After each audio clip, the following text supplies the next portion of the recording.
Praise lord అండి, వందనాలు. మరి ఈ రోజున శిలువలో యేసు ప్రభు వారు పలికిన 6వ మాట గురించి మనం విద్దాం. యోహాను సువార్త 19:30. యేసు ఆ చెరగను పుచ్చుకొని సమాప్తమైనదని చెప్పి తల వంచి ఆత్మను అప్పగించింది. ఈ యొక్క మాటలు మనం గమనించినట్లయితే సమాప్తమైనది అనే పదాన్ని యేసుక్రీస్తు వారు 6వ మాటగా పలికినట్టు మనం చూస్తాం. సమాప్తమైనది ఇది గ్రీక్ భాష నుంచి వచ్చిన పదము టెట్లెస్టాయ్ అని అన్నారు. అంటే సంపూర్తిగా పూర్తి చేయబడింది, సంపూర్ణంగా పూర్తి చేయబడింది అనే అర్థము. సంపూర్ణమైనది, సమాప్తమైనది అని కూడా దీనికి అర్థం. యేసుక్రీస్తు వారు ఆ చెరుకను పుచ్చుకున్న తర్వాత సమాప్తమైనది అని ఆయన చెప్తూ ఉన్నాడు. ఎలా అయితే ఈ మాట మనం చెప్పలేమండి. మన మరణ చివరిలో ఎలిజబెత్ మహారాణి గారు తన జీవిత చివరి రోజున తను మరణిస్తున్న సందర్భంలో తన పక్కనున్న వారితో నాకు ఇంకా ఆశ ఉంది, నాకు ఇంకా ఏదో ఉంది, నాకు అది కావాలి, ఇది కావాలి ఎన్నో మొరపెడుతుంది. కానీ ఆ మొరలోనే చనిపోయి ఈ లోకంలో చనిపోయిన చాలా మంది గొప్పవారు ఈ మాట చెప్పలేకపోయి ఉండొచ్చు. ఇంకా ఏదో ఇంకా ఏదో ఇంకా ఏదో ఉంది, ఇంకా అది ఇది. కానీ యేసుక్రీస్తు వారు సమాప్తమైందని చెప్పాడండి. తన మరణపు చివరి సందర్భం దాదాపు ఇది 3 గంటలు అయిపోతున్న సమయంలో యేసుక్రీస్తు వారు సమాప్తమైనది అని చెప్పాడు. ఏమి సమాప్తం చేశాడు ఆయన? ఏమి సంపూర్ణము చేశాడు ఆయన? అసలు యేసుక్రీస్తు వారు ఆ మాట అసలు మన మరణం చివరిలో మనం పలకవలసిన మాట. అది పలకాలంటే ధైర్యం కావాలండి. ఆ మాటకే పలకలేం. అది కావాలి, నా కొడుకుని చూడాలి, నా కూతురుని చూడాలి, అది ఇది ఎన్నో ఉన్నాయి. యేసుక్రీస్తు వారు పలుకుతున్న మాట సమాప్తమైనది.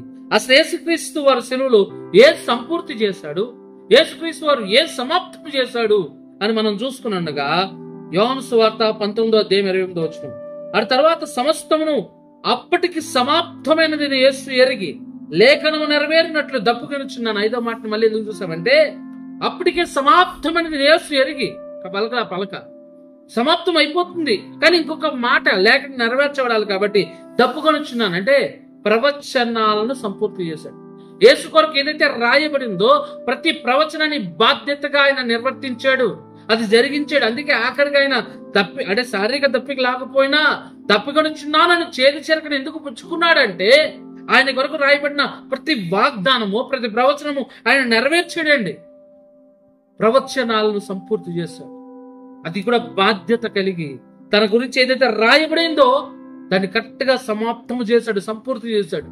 ఈ లోకంలో క్రైస్తవుడుగా మనం చేయవలసిన బాధ్యతల గురించి ఎన్నో రాయబడ్డాయి. మన మరణ చివరి దినాన్ని పలకవలసిందని తెలుసా? నేను దేవుని వాక్యంలో ప్రతి వాక్యం నా హృదయంలో, నా జీవితంలో సమాప్తం చేశానని చెప్పగలిగాను. అలా చెప్పగలుగుతామా? కానీ యేసయ్య తన తండ్రి తనకు అప్పగించిన బాధ్యత ప్రవచనం, ప్రతి ప్రవచనాన్ని ఆయన సంపూర్తి చేస్తూ ఉన్నాడు.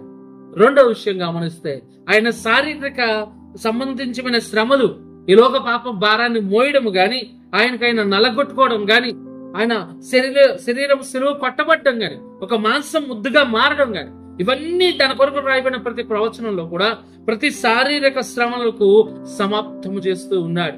ఇంకా అంతకుమించి చేయడానికి ఇంకే లేదండి ఆయన.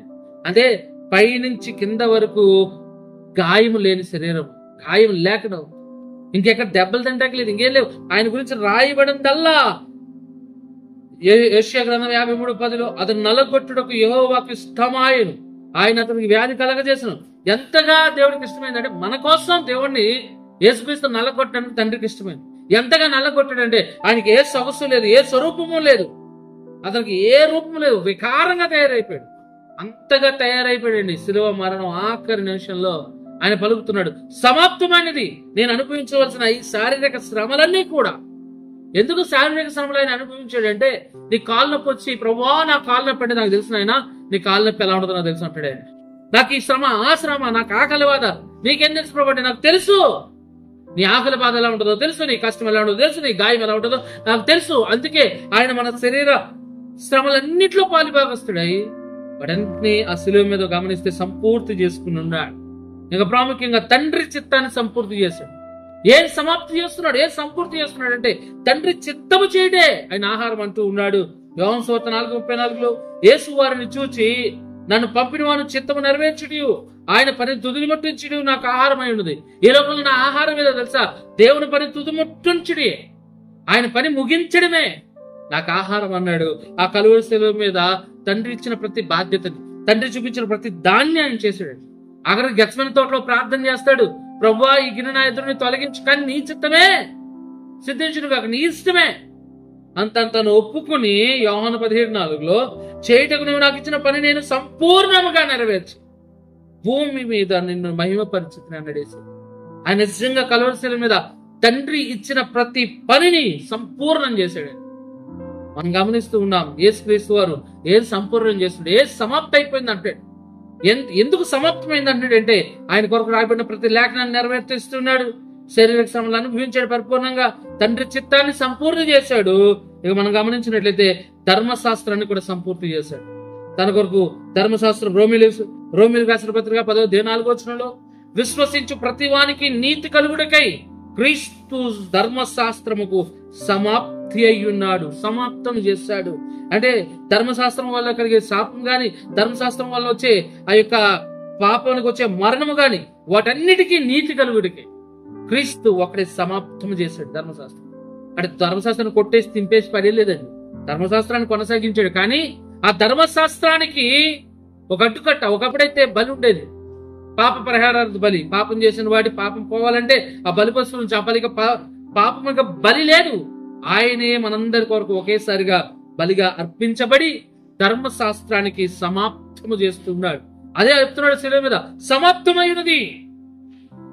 మానవుడికి విమోచన కార్యం సంపూర్తి చేయబడుతూ ఉన్నది. ఎఫెసీ 1:7 దేవుని కృప మహోదైశ్వర్యాన్ని బట్టి ఆ ప్రియునియందు ఆయన రక్తం వలన మనకు విమోచనము అనగా మన అపరాధములకు క్షమాపణ మనకు కలుగుచున్నది.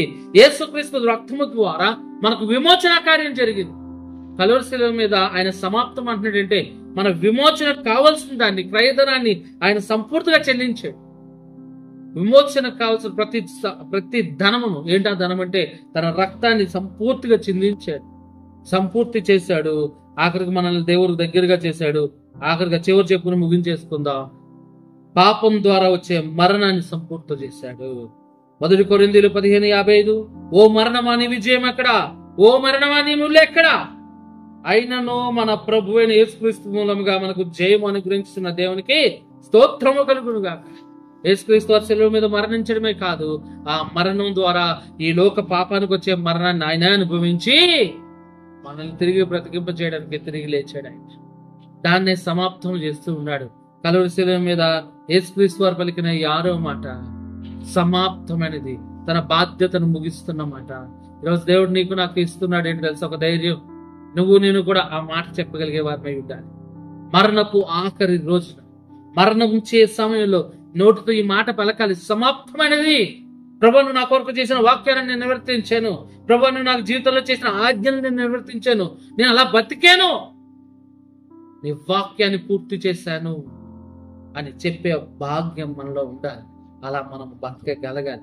అలాగే తన ఇచ్చిన ప్రతి బాధ్యతను, తండ్రి ఇచ్చిన బాధ్యతను యేసుక్రీస్తు అయితే తన ఆహారం అని అన్నాడో, ఎలా అయితే దాన్ని జరిగించాడో అలా ఖచ్చితంగా మనం జరిగించగలిగితే మనకన్నా గొప్ప ధన్యుడు ఎవరు ఈ లోకంలో ఉండరండి.